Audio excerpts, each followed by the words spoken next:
Everybody, good morning and welcome to Coffee Chats. Thank you so much for being here. My name is Jordan Gentry Nelson and I am the Director of Programming here at Big Medium. And Coffee Chats feature leaders in the creative community sharing their personal and professional experiences to inspire others. Coffee Chats are part of our Creative Standard Programming, which is the professional development wing of Big Medium that aims to fortify the creative, professional, and economic success of local artists. And today for Coffee Chats, we're really thrilled to have Jill Schroeder, who's the founder of grayDUCK Gallery, with us. And if you're not familiar, grayDUCK is an amazing art space in East Austin that has been showcasing local and regional artists for 10 years now. The 10th anniversary just passed in May. And interviewing Jill today is Caroline Wright, who is a local artist and also a member of our Creative Standard Committee. So she is a wonderful advisor for us at Big Medium, as well as a great local artist. So as a last piece of this introductory moment, I want to invite all of you who are here with us in the chat to introduce yourselves in the chat. So if you could just say who you are in the Austin art community, that would be great, just so we know who all is here. And with that, I will let y'all take it away, Jill and Caroline.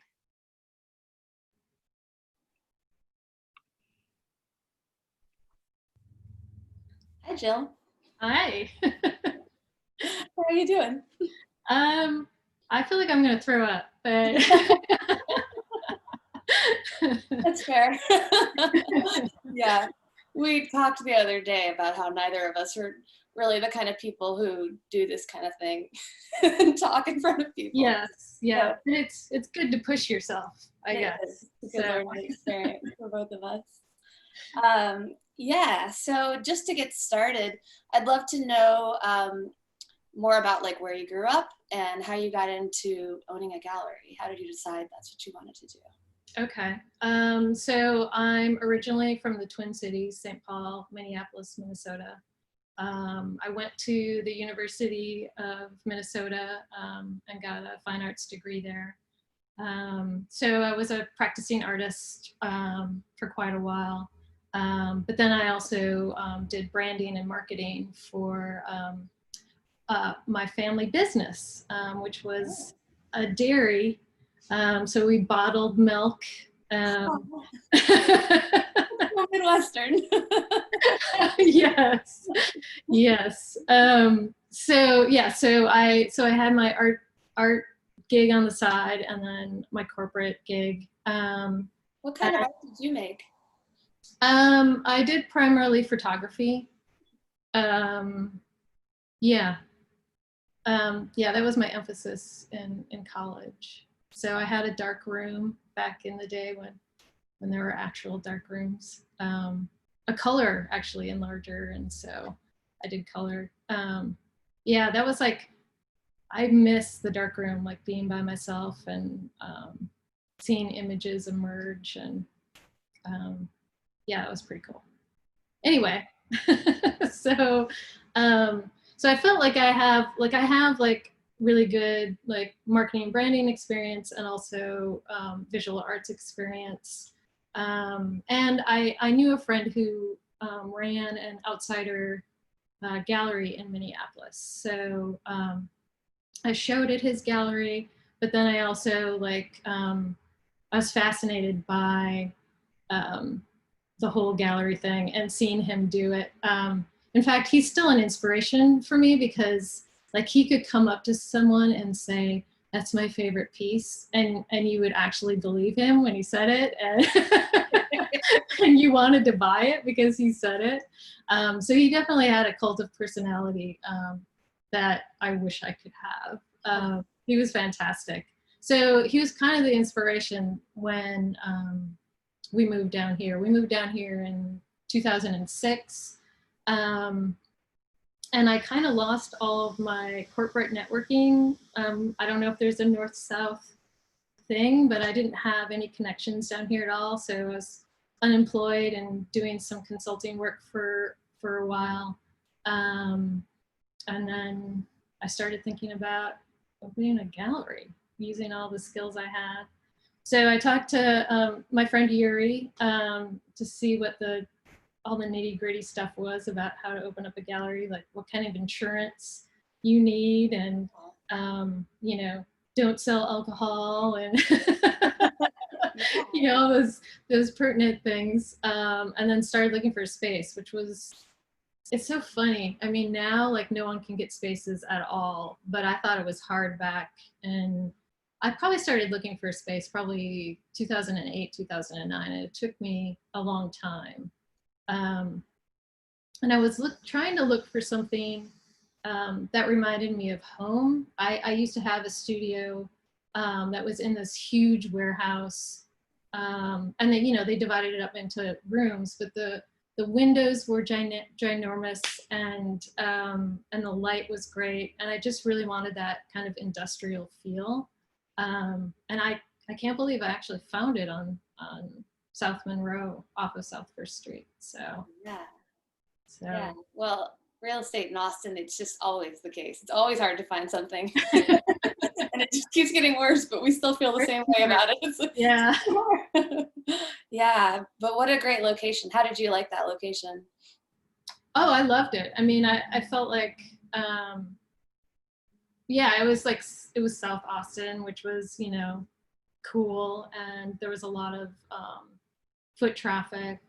And the one thing I do miss with the old space is I had like this back room where I could like have a bunch of art up that wasn't in the exhibition. So I do miss that. Yeah, it was a cool space. It was great. Although, you know, I was renting, and owning's a little bit better, but. You still have a little corner in the front of your gallery now, I feel like, that you keep sort of. Yes. I always appreciate that because it's interesting to just see, yeah, a little snippet from other artists, even if you're seeing a main show at the same time. Right. Yeah, I mean, yeah, that's kind of harkening back to my little back gallery. Mark and I talked about converting our living room into the back gallery, but, you know, we kind of want our living room. So how do you live in your gallery, right? Yes. Yeah. And how does that work? Where is your living space? To get personal. So, I mean, I guess most people saw the kitchen when we had openings. So then there's 2 rooms behind the kitchen. So there's our bedroom with our own bathroom, and then a tiny little living room space. So we essentially live in 500 square feet. Wow. But, you know, we can open up into the gallery whenever we want. So. Yeah, that seems like a slippery slope. If you open your living room, the next thing you know. I know. Next thing I know, I'm moving out. Yeah. So how and when did you end up moving to your location now on East Cesar Chavez?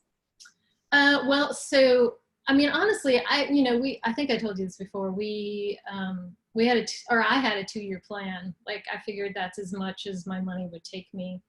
But it lasted 4 years in that space. Sorry, I'm trying to get the calendar right.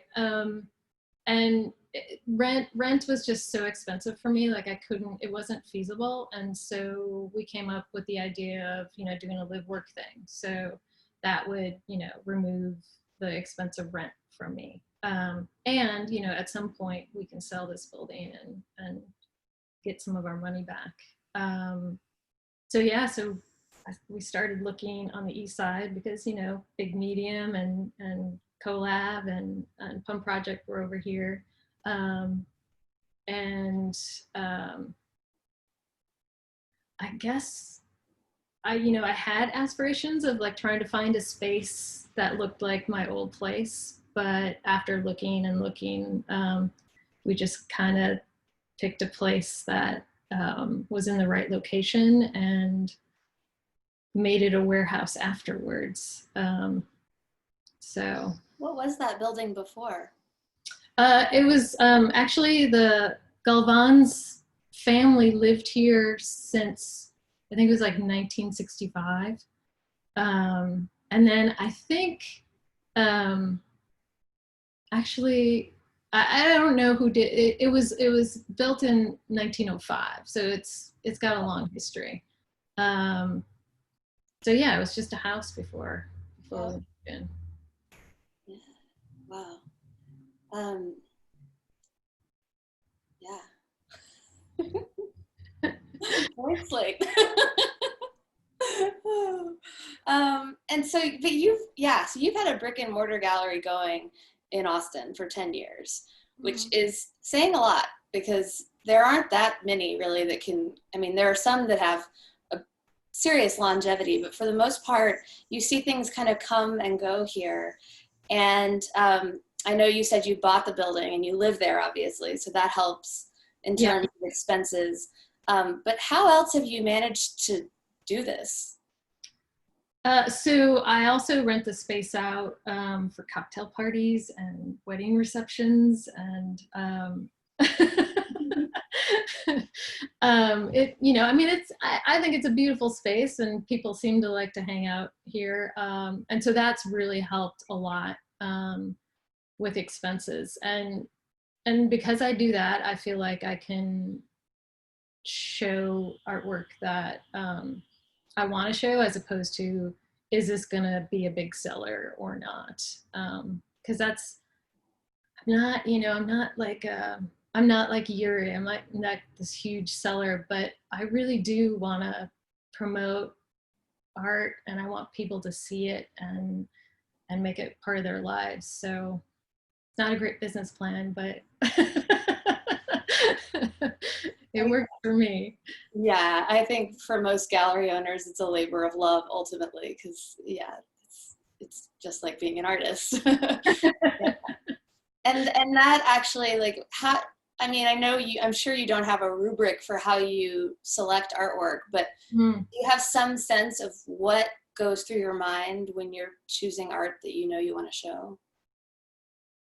I mean, I guess I can throw out there, like, craft still is important to me. A well-crafted object. But then there's got to be like some interesting story or layers of concept under it. I guess we're all looking for that, I suppose. And when I first moved down here, I didn't have that great of a network, and so I did a lot more like north-south shows. So I'd bring people from Minneapolis or Chicago, or but now I feel like, since I've been here, so the network's expanded, and I feel like other artists just introduce me to other artists, and I see other shows, and so yeah, just trying to be more exposed to that. And relationships are important too. I mean, I can't say that I want to show someone who I don't get along with. Yeah. Yeah, when we were talking the other day, you mentioned something about, I remember you said the word trust. And I mean, I think that is implicit in any relationship and in any business relationship, but can you say more about that in terms of the relationship that you feel like you have with an artist that you're showing? Well, I mean, yeah, I mean, so it's been a long time since I've been an artist, but I know how vulnerable artists make themselves. I mean, they're putting their whole, self out there. So I want to make sure that I honor that. I want to make sure that I give someone the best show possible, like to elevate it to as far as I can. And there's other little things, like I pay all the artists on the last day of the show, and have conversations about the contracts to make sure everything's understood. But yeah, I mean, even getting to know artists before I show is kind of nice too. It doesn't always happen, but I mean, at least I'm doing studio visits, and so we kind of get a sense if we're working well together. Yeah. Well, so I got my MFA at the Art Institute of Chicago, and it was a really great program. And we talked a lot about theory and social justice and the meaning behind art. But if anybody ever mentioned, like, how am I going to get a gallery? Like, how am I going to show my work? How am I going to sell my work? the professors would like freak out, get so angry. There would be this huge, weird, shameful conversation where everybody started to feel bad. And it was like, how dare you even use the phrase, how am I going to get a gallery, you know? And I'm curious, like, do you have advice for artists who maybe aren't naturally really gregarious and gonna like show up and everybody knows they're there, but they want to like create those relationships, but they're just shy? Yeah, I mean, I'm shy too, so I get it. Normally what I tell artists is just to like go out all the time, go to all the shows. I mean, I felt like Austin was a very welcoming place, but I've been in it for a long time now, so I'm not sure how cliquey or weird it is now. But I mean, I would say go to as many openings as you can. What I love is like when someone comes to the gallery, whatever their motivations are, and they look at the work and they have a conversation with me about the work. And like, that's like such a cool connection to have. And so that's just one-on-one. Yeah, I highly recommend that. I mean, networking and because I know artists when they come in to the gallery and they're like, they just want to meet me and they're super nervous and they just come straight to my desk and say, I'm an artist. Like, I want to have a show with you. And I'm like, don't you want to look at like, what I've shown here? No. I mean, I get it though. I mean, it's so nerve-wracking. I mean, but. Yeah, no, I think it's where that word trust comes back, that I mean, we so get in our own ways about like thinking, okay, this is what I want, and I have to get it, and forget like that there's a whole, like there are people on the other side. There really, like, everything happens from building a relationship and not from just cold call, email, show up and state your case, Right. Yeah. I mean, but I also like once you get to know, well, I only can talk from my person, but even artists that I've shown before or that I know, like occasionally they'll send me like a catalog or like an email about something and I'll be like, oh yeah, I need to show them again or, whatever. So, I mean, so there is a little marketing that is involved, definitely. Yeah, I think that's true. But that it comes after having this person at least know who you are in a good way. Right. Yeah. Yes. And I heard you say in a previous interview, this was like 5 years ago, that the Austin art scene you felt was in its adolescence, which is something that I have also said.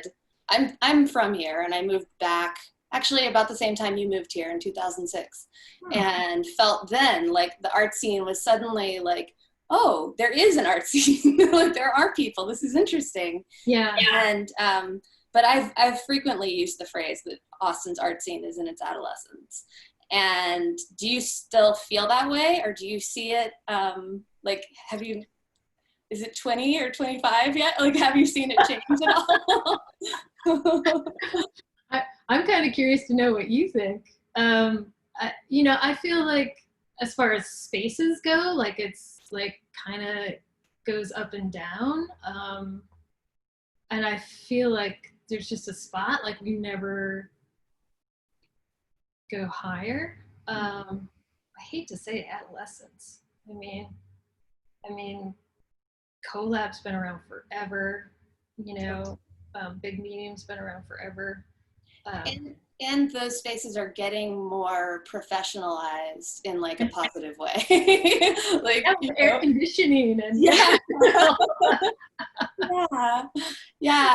And I think part of what gets a scene out of adolescence is having some overlap with like the grown-ups, for lack of a better word, of like, I think part of the reason that we have been in adolescence for so long is that Austin doesn't have the kind of collecting culture Right. that Houston or Dallas or San Antonio has. And most of that culture comes from philanthropy that started with oil money. Like it's a very old sort of culture, and yet it's been the underpinnings that allows those cities to really have the kind of funding that they need to show expansive exploratory work. Right. And without that, you only have the kids kind of like to try and like, here's my work, but nobody's buying it. And, you know, so we end up sort of with the party scene more than. Yeah, but I mean, yes, I totally agree with everything you said. But I also, I mean, I also feel like, especially when I moved down here and through the last 10 years, like I feel like the do it yourself, like, you know, like sometimes someone from New York will email me and say I'm looking for a job, and I want to just say, well, you're gonna have to open your own space. It's the only way it's gonna happen. So I mean, I just feel like people, I mean, gosh, that like apartment galleries were such a huge thing when I first moved down here, and I don't know, they must still be happening, right? They are. I feel I'm old now. I haven't been to one, but I noticed like I mean, part of the thing for me that's been fun is, so I moved back, I guess I was still in my 20s when I moved back. Yeah. And so I was more like, I was cooler then, but I've noticed like I've gotten to an age where I can see younger artists coming along who are doing really interesting work. And and that to me makes me feel like that we are progressing, you know, that people are still coming and they're making interesting work, and people are moving here from bigger cities who are choosing to be in Austin to be artists. And I definitely see with my art colleagues who are in their 20s, like they are having apartment shows, they are having house shows.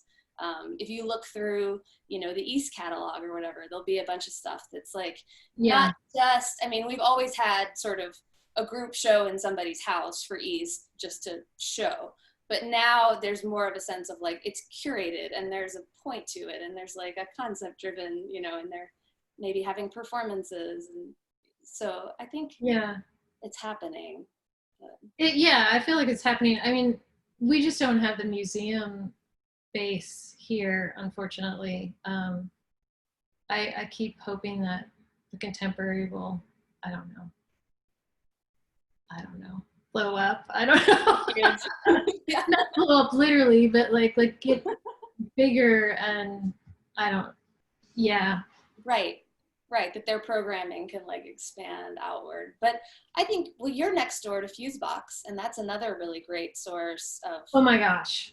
They are so professional, so on their game. Oh, wow. I am so impressed by Fusebox. Yes. Absolutely. Yeah. So, I mean, I feel like we're just kind of a different scene. We're never going to be New York or Houston, I don't think, but that's fine. We're good. Yeah. And there was something also going back to, so this was like an interview you did in 2015 with Tal Votang for Conflict of Interest. And before we talked, I was digging, trying to find stuff that you'd said in the past that I could bring back to haunt you. And so here's a quote from 2015. And I think this was around the time that you were changing gallery spaces. I feel that I should be shaking things up, but that means going down avenues I'm not comfortable with. Some things are more successful than others, and it's all out there in the open for everyone to see. And I really related to that comment as an artist. I feel like there's like a constant pulsing forward, trying to be braver and do something bolder, and you don't necessarily have any vision of what that is. It's a momentum. So I was curious, that was 5 years ago. How does that resonate for you now? I still think it's important. Yeah, I mean, even though I'm behind the scenes, like I still view the gallery as an artistic expression. And so I'm always wanting to push myself, um, and to do things that might not always be comfortable, like this, um, and I feel like it ebbs and flows. I'm assuming that happens with artists too. So sometimes you get comfortable, and then you're like, oh, I need to mix it up again. And I think you and I were talking about like how, I mean, everything that we're going through right now is probably going to change all sorts of things. And I mean, even just thinking about what a gallery is right now is kind of crazy. And how to get everything out there so people can still see it and enjoy it. But I'm old and stubborn, and I want people to actually see art in person someday again. I agree. Yeah. Go ahead. You go ahead. No. Go ahead. Well, that just reminds me, like, how are you adapting to right now, to COVID and everything? Well, the calendar kind of paused. So we have Sarah Sudhoff's Point of Origin show up that opened a long time ago. And it's up until July 12th. So if anyone wants to make an appointment, please email me. But so for her show, like, I think it was after 2 weekends we had to shut down. And so we created a video of the show because Glass Tire was doing those 5-minute videos, which was fantastic. I'm really glad they did that. Yeah. And actually we started doing the podcast before the pandemic. And I still want to continue to do those because like one of the things I'm trying to combat is like when I show someone who's not local, like I don't get as many people at openings. Right. And so I was hoping that if I could do a podcast and people could get to know them and get a little interested. But it's kind of cool. Great, actually. I mean, it's like 11 minutes long. It's not like an hour long interview or anything. Yeah, I wanted to keep it short. Yeah, it's not a huge commitment, but I remember I was planning to go to the opening of Sarah's show, and I just was like, I had too many things that night and figured I'd have time, and then it was like, oh, never mind. never going out again. So that's that. But I did listen to the podcast, and it's really sweet because like she talks a lot about, it's a very data driven show, and so she talks a lot about how she kind of moved from data to physical objects and sort of visual storytelling of this of these what is it, life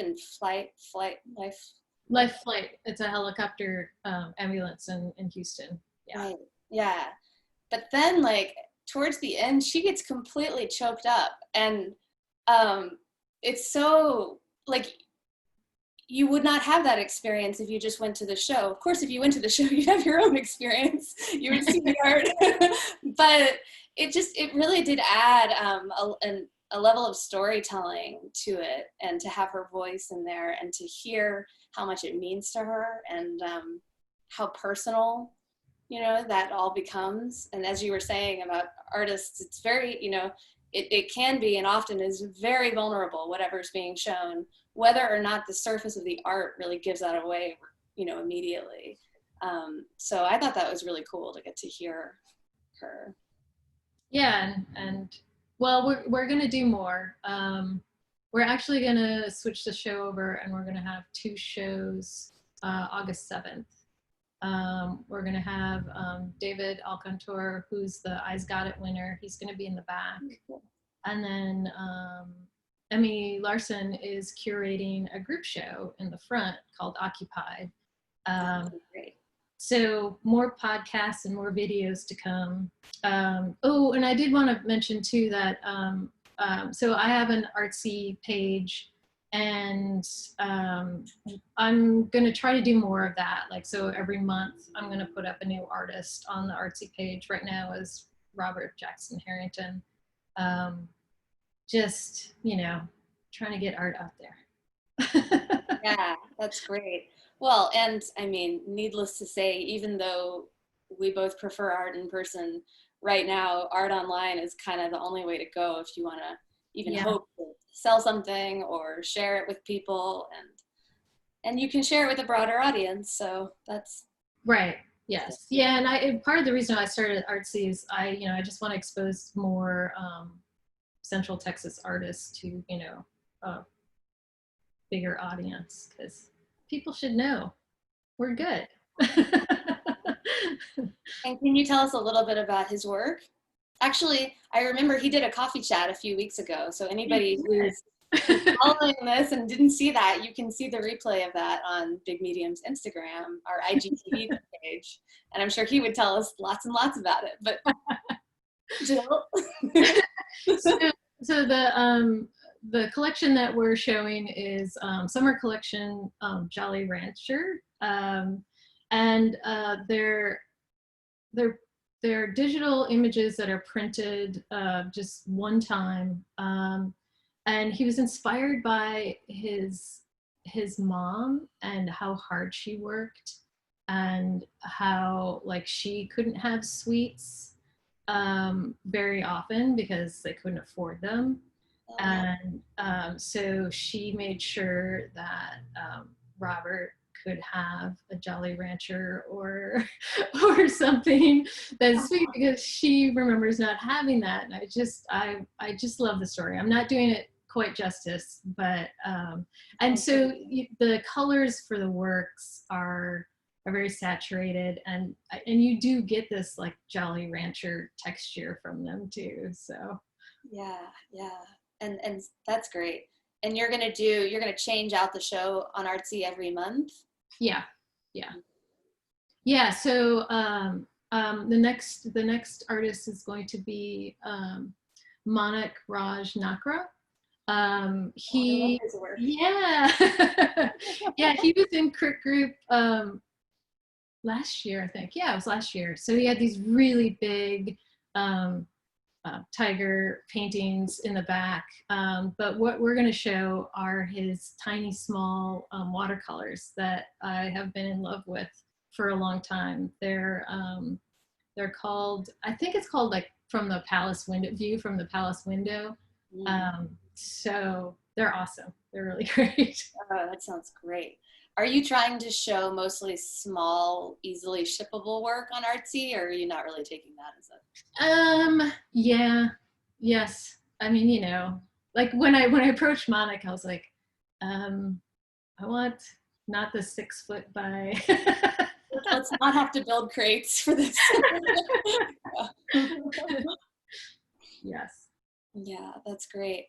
And so like whenever this ends and we get to go back to normal life, I mean, what are you most looking forward to? Or is there anything that you would want to change? Or, we have this moment of perspective in a way of pulling everything back in. Yeah. Reconfiguring, like, do I want my life to be exactly the same? Or are there things that I want to do differently? Do you have feelings about that? I mean, I feel like, because of all the protests and Black Lives Matters and the murders, like, I feel like I need to think through how I network, how I choose artists. It's always been very intuitive to me, which is fine. I'm not going to get away from that, but I also want to, question that and like where that comes from. Yeah, I don't have all the answers, but I know I need to examine myself and my practices more. And that's where I'm going to start. That's great. Yeah. I completely agree. I think there's, it's been easy to just take the path of least resistance in terms of networking, in terms of building friendships and business relationships. And and yet that's part of our privilege, is that we don't have to think about it. Right. We just go through life and let this happen and that happen and whatever. And I think there's a real responsibility now to not let that be okay or enough, to have these other voices that are just not getting heard, when we have a potential to, you know, ally with those voices and bring them out. Yeah, I want to be part of the solution. I don't want to be part of the problem. And I know it's going to take a while. I mean, I still have a lot to learn. And I'm reading, and actually our community gets together and talks about these issues to see how we can improve. So it's an ongoing process. Yeah, how do you mean? Oh, so Zach from Moha actually invited like I think it was mostly art spaces, but I think there was other people in the creative community, and we all got together on Zoom. He created like these really difficult questions about like privilege and race, and we broke up into groups. I think there was 5 of us in each, and there was a monitor, and each one of us had to answer each question. I was terrified, but it was like the best thing ever, because, you know, here I am in my little bubble, like by myself, trying to figure stuff out. And it's really good to hear other people talk about, like, you know, building trust and how do we exclude people and we don't know it. And so yeah, there's going to be another meeting soon, and I'm thankful for Zach for doing it, because it's been great. Yeah, that's incredible. And I don't know whether that's open to other artists or the public or anything, but that's the kind of thing that certainly needs to be happening. I agree. I totally agree. And I think it reminds me that there's so much shame involved in it. And I think that it's really hard for people to talk about these things, because we don't know how to talk about them. We don't know how not to implicate ourselves. We don't know how to not be defensive about the fact that we're implicated, and that's just part of it.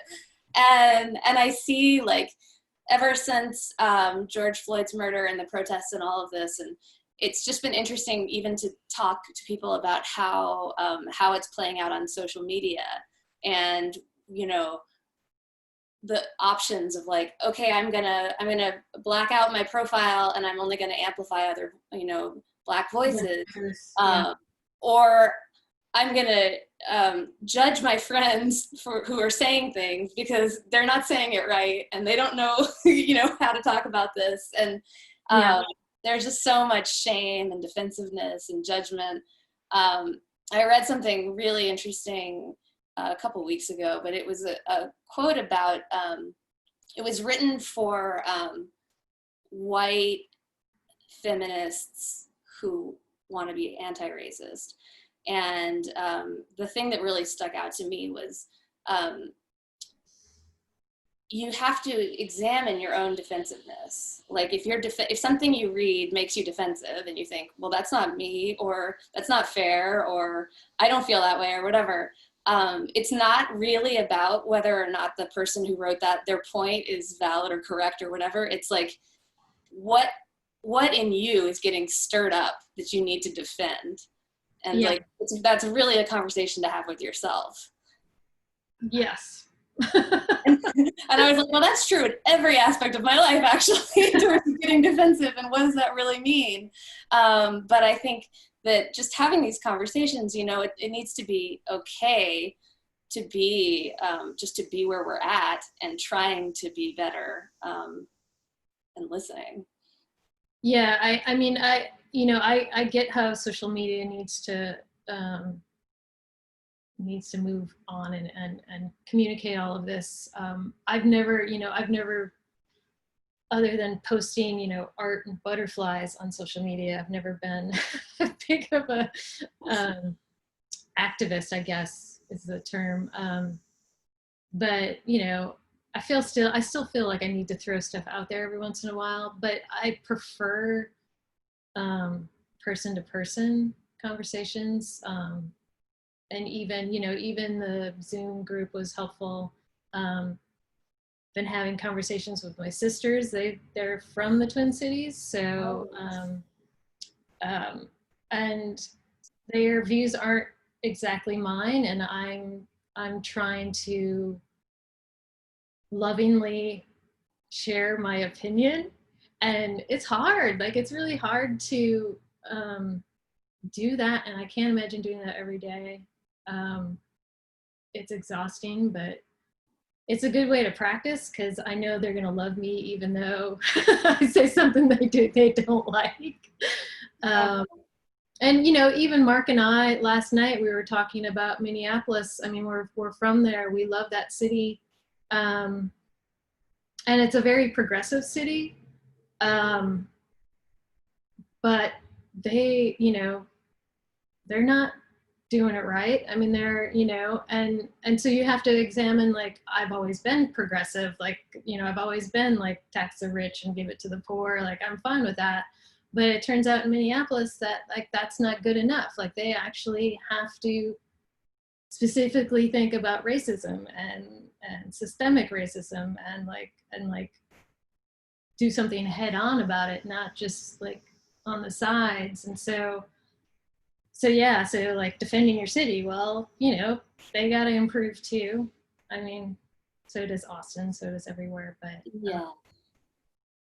Sorry, are we going off topic? But it's No, totally. I was just thinking that's so true of everywhere. I mean, I think Minneapolis maybe is like, they're sort of the glaring example for the moment, but the institutional racism it's everywhere. So yeah, every city does, but we are going very on topic. This is what we're living through right now. But well, there was a final question I wanted to ask you, which feels very off point right now. I'm just going to barrel on through and ask you anyway, and you can answer as you see fit. But is there a moment that you can recall from your professional experience where you were just like, yeah, this is what I was wanting. This is it. I made it. And can you describe that? Mark and I always have this conversation, especially, well, no, over the whole 10 years, he's like, what does success look like to you? And because he's thinking, what's my goal? And I'm usually like, I'll know it when I see it. Oh my gosh. I mean, it's so weird because, like, you know, there's so many little things, like once a show is up, and you're like, oh my God, this is so awesome, you know? and like, I was reminded of my old job, like, recently, and I thought to myself, I was such a fish out of water, doing that stuff, and doing marketing. Yeah, I call it lying most of the time. But I don't feel when I market art that I'm lying. You know, I'm not trying to tell you that milk can help you lose weight. You know, so I was such a fish out of water that, when I think about what I'm doing now, like, I mean, I love the community. I always feel like an outsider, but I feel less of an outsider here. And yeah, it's the best job ever. I'm sure I've said that before, but that's the best way you could feel. Yeah.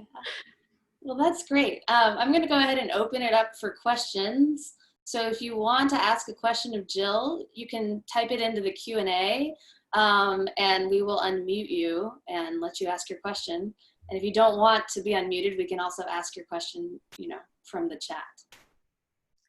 I'm actually gonna, if you want to ask the question with your own voice, you can raise your hand, and then we'll unmute you. Good. Somebody who knows. Pretty much the same, but we actually already have one in the Q&A, and it's asking, Jill, earlier you were mentioning that you do have your gallery open by appointment only. And Tammy is saying that she feels guilty or uncomfortable about visiting galleries, taking up the time of gallery staff, especially now that private visits are required. Is this unfounded? Is there an etiquette I should be aware of? So, I mean, you know, we require masks, and, you know, require that you're not sick, and 6 feet and all of that. Please don't feel like it's a burden. It's kind of nice to see other human beings every once in a while.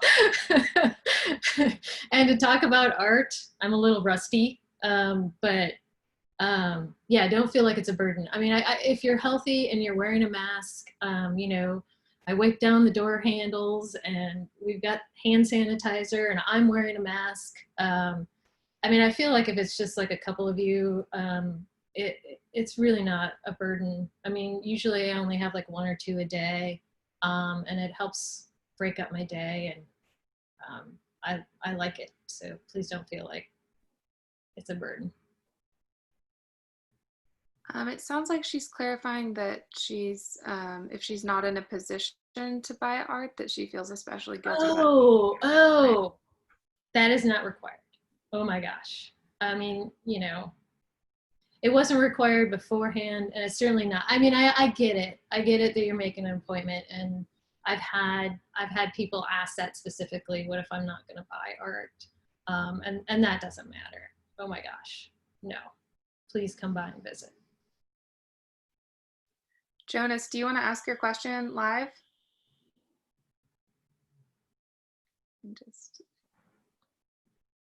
Okay, well, I can ask it. How successful has, Jonas asked, how successful has your appointment only policy been in regard to gallery hours? What are some of the challenges and successes that you've had? So before we had the spikes in cases, I was having like 1 or 2 appointments a day, which honestly I think is kind of successful because appointments puts another barrier on top of everyone. Like they actually have to contact me. They have to, you know, wait for me to contact them back. Sometimes they don't get back to me. So I think 1 or 2 is kind of a good thing. And the more people I can get to see art, the better. And I don't feel like I'm putting myself at risk with such low numbers of people, and they don't, you know, stay all that long. So did I answer your question?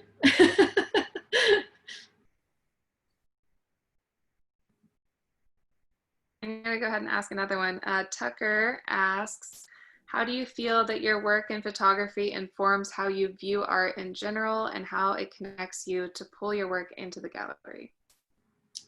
How connects you to how you pull your work? Yeah. Wait, say that last part again. Sorry, I said it wrong. How it connects to how you pull work into the gallery. Okay. Make sense?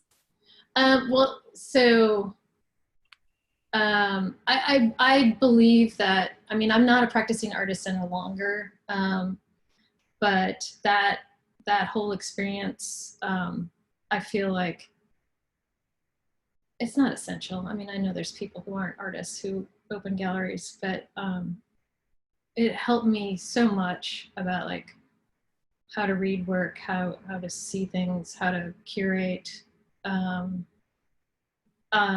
I do have to admit that I am harder on photographers than I am on other artists. But I'm trying to let that go. I really am. Like Sarah, I'm showing Sarah, she's a photographer. So it works out in the end.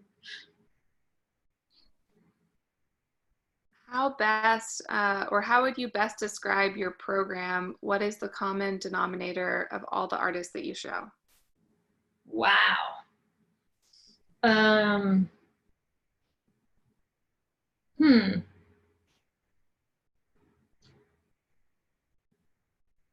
I mean, this is going to kind of seem, I don't know, like duh. But I feel like they're all really good craftspeople. They're all like, there's all like a strong story that goes through them.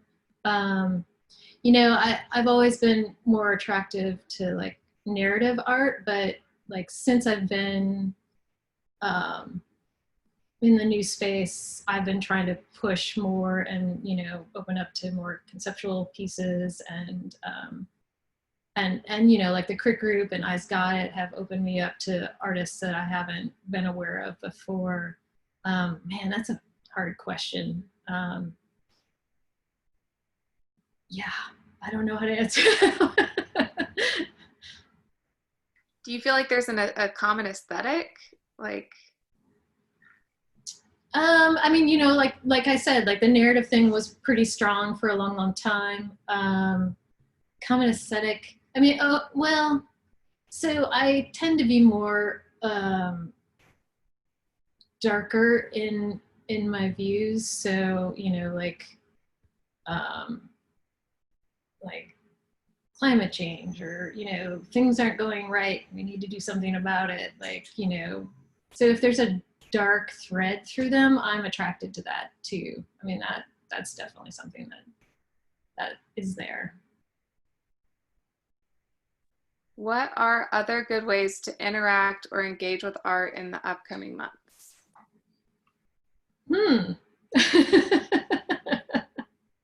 Go to my artsy page. No.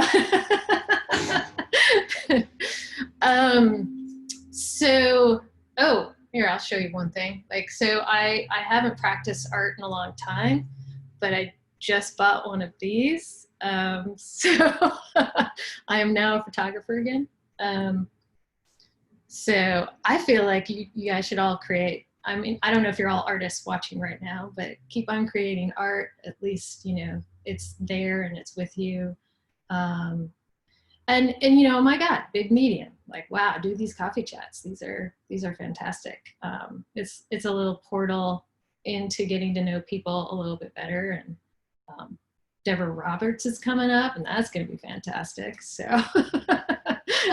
Also, I would say, like you mentioned, Glass Tire has been doing these 5-minute video tours since the pandemic began. And also, just in general, museum websites, museums are, and galleries too, but especially museums are really beefing up what they have to share online. And for instance, I read an article this weekend on the quilts of Rosie Lee Tompkins and was like, who just adored them. And I was like, and there was a 70-minute guided tour of the exhibition, and I was like, yes, I'm gonna go on that tour. And then after that, there was a colloquium that they had online, and you know, I wouldn't have thought, okay, I'm gonna go to this, but I was so enraptured, and it was great because it literally felt like I had just gone to a lecture at a museum, and I hadn't had that experience in so long, just being like intellectually stimulated. So there's a lot out there if you look around a little bit. Yes, that's cool. Thanks for sharing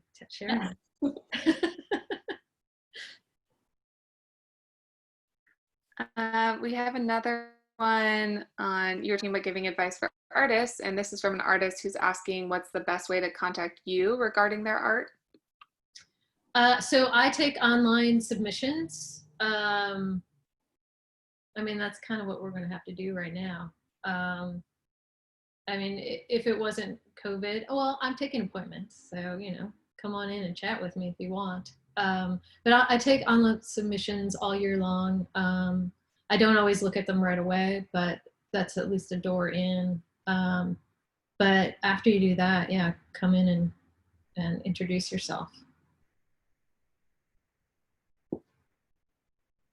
How do you feel Austin's art culture can support an upcoming artist versus another city's culture?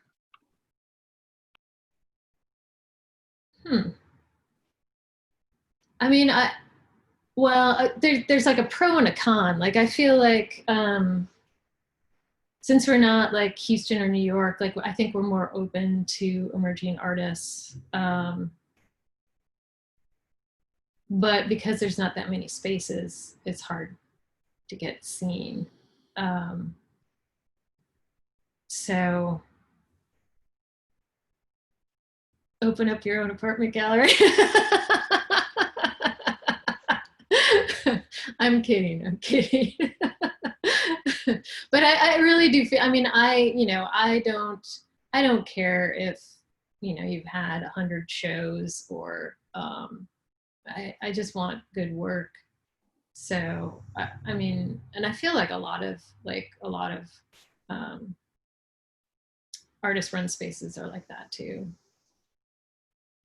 Well, and I would say also Big Medium and the studio tours is something that Austin has that is incredibly special. And for me personally, it was a major way that I began being able to sell my own art and make a living as an artist in Austin, because you have this avenue for getting people into your studio year after year. And if you do that, artists, I would say, get their emails, stay in touch, and you start to create a community that way. So whether or not you work with a gallery, as an artist, you really do have to do a lot of promoting of yourself and marketing and that's so true. Staying visible to people. So Austin is pretty well set up for that. Someone's asking the name of your podcast, Jill. I'm sure it's on your website. It is on my website. If you actually go to the current show, it's up there. A Duck Blind is the name of my podcast. That reminds me, I had a burning question that I forgot. Where did you get the name for your gallery? So do you know the children's game Duck, Duck, Goose? Yeah. Only in Minnesota is it Duck, Duck, grayDUCK. So the kids will go in a circle, and the kid who's it will go blue duck, green duck, orange duck, and then when they say grayDUCK, then they're it. And then, so it was kind of just an homage to where I'm from, the crazy place I'm from. Wow, I love that. I never would have guessed. We have another question. It's kind of putting you on the spot. I don't know if you have an answer for this, but are there any specific local artists that you're looking forward to seeing more of their work in the future? Oh, man. Yeah, I don't know. You don't have to answer that if you don't want to.